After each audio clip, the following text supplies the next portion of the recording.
Welcome back to the Future of Real Estate. I'm Brett Ellis from the Ellis team at RE/MAX Realty Group down here in Fort Myers, Florida. We want to give you an update on our September 2011 State of the Market report. What we're seeing is today the official numbers came out. Now, if you remember, last week we did a video and we gave some predictions based on our internal analysis. I want to report back on what the actual numbers were and how that might affect you. Now, last week, one of the things we said was we wouldn't be surprised if single-family homes shot up over the previous month. Well, here's a graph of the official numbers, and in fact, they did. They were 1,122 single-family sales this last month. They were 1,100 the month before, so we did see a rise of 22 units. Nothing terribly significant, but it is in the upward direction and not the downward direction that we had been seeing. And a lot of people were predicting, those were going to continue falling, and that's not the numbers we were tracking or we were seeing. So that, in fact, was true. The other thing we said was we expect condo sales to be down, and they were. Last month in July, they were 380 units. They went down to 330 units in August. So that also came true.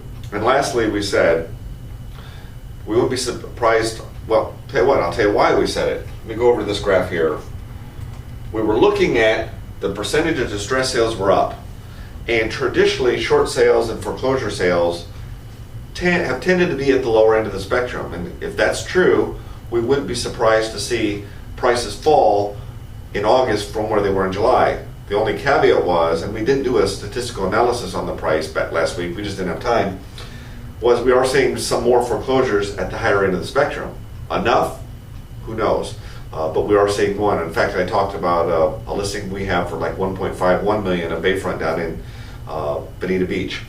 So what we weren't sure was how that was going to affect price, but we wouldn't be surprised to see if prices went down.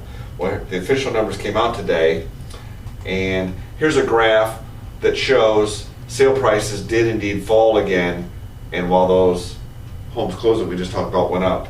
Simply put, here's another graph that shows the prices have been coming down. They peaked here in about at 118.9 back in April, and have kind of fallen, and they're down to 103.2 is the last numbers here. And here's another graph here that kind of shows. So we're still above 2010 numbers. In fact, we are up in price about 5% it looks like. No, hang on. We're up about 17%. Last year they were 88.4, now they're at 103.2. So we're up 17% price, but they are coming down from those higher numbers. So we're gonna have to track that, keep our eye on that. And that's kind of the gist of what we wanted to share with you today. The official numbers came out. A lot of times the media gets a hold of these and they can report it any way they want. We like to bring to you what we actually see happening and what we forecast happening, and it just so happens on all these 3 points we were exactly right last week, but we weren't sure we were going to be right. In fact, we said we wouldn't be surprised.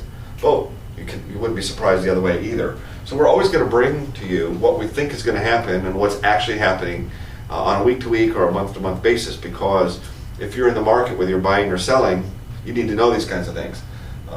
Some of these people are buying up large pools of homes, and you definitely would want to know these kinds of things. Now, if you're a seller and you have a home, let's say it's in a subdivision or maybe it's a rural piece, this is just the overall market. All real estate is local, and I mean really local. So what's happening in Fort Myers may be different than Cape Coral, different than the state of Florida, and certainly different than the state of Utah or the state of Massachusetts. So we have to dwell down in what's happening in that neighborhood, because certain neighborhoods may be affected differently than others. Let me give you an example why that could be true. Let's say we had a neighborhood built in 04, 05, 06, had a lot of new homes, and they sold to a lot of investors. Well, a lot of those could have turned over and they could have been affected by foreclosures and short sales more than an older established neighborhood. Or maybe it was a newer neighborhood and they didn't sell to a lot of investors. So, age of the home, location of the home, the type of home, the size, the amenities that you get can all affect the value. And what we have to do is work diligently on dwelling down to what's going on in your neck of the woods, as they would say. So, but this is the overview of the Southwest Florida real estate market, which includes Fort Myers, Cape Coral, Fort Myers Beach, Sanibel, Estero, Bonita Springs, Lehigh Acres, that kind of thing. If you want more detailed information or would like to talk to one of the Ellis team professionals, you can always call us at 239-4 489-4042. Don't forget to check out our blog. We put a lot of these charts on our blog each week. It's blog.topagent.com. And you've been watching The Future of Real Estate presented by the Ellis team at RE/MAX, and thanks for tuning in.